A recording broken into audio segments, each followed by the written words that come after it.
Since returning to his alma mater 4 years ago to become the head basketball coach of the Assumption Knights, Xavier has been the bearer of good news. No other MAC team has won more games.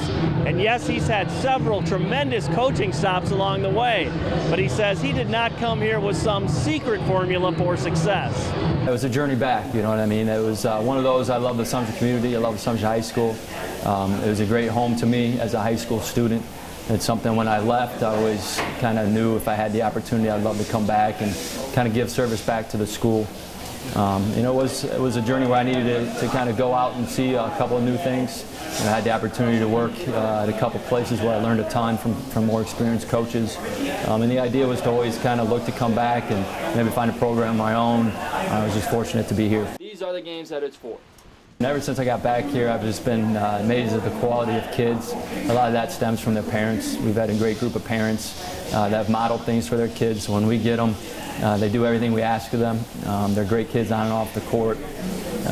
Anything we ask of them, and they do their best to do.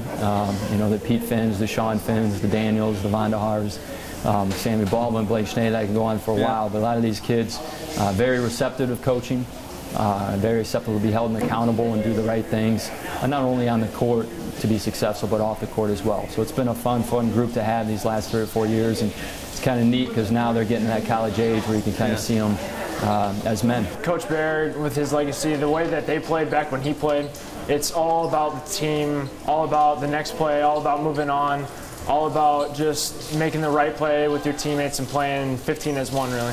Being able to back that up with the results that he had as a player, I mean, how affirming is that to you as you know, look to answers from him? You know, it's very affirming. Coach Barrer was a great player when he played here at Assumption and at St. Ambrose, and he's brought his playing ability and his coaching ability to here and coaches up really well. For Barrer, it always starts with the players, investing in young lives with character, honor, and faith. And certainly all of that was modeled for him as a player and young coach. I try to relate to him. I had a wonderful high school coach and the high school experience with my teammates. Coach Norton was a great role model for me.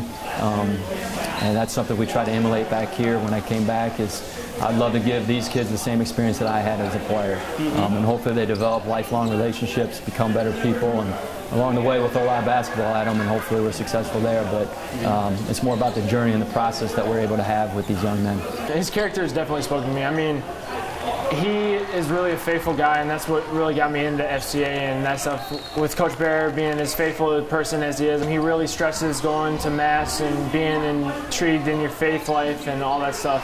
And his character is definitely what has really put me into the FCA spotlight, really. At the end of the day, if we're champions on the court, that's not our main goal. You know, it's about who we become. You know, kind of holding those relationships that we have with our teammates, valuing those, but also valuing the people that we become through the process of competing, succeeding, failing, doing all that stuff with the goal in mind of becoming the best people we can become. And hey, we're happy to tell you that we've got FCA huddles at both Assumption and Pleasant Valley, and we'd love to get your middle school, high school, or college plugged in with FCA. For more information, just log on to www.illowafca.org. There's also information there on how you can volunteer, and we'd also love to hear your story ideas. With this week's FCA Story of the Week, I'm Dan Pearson.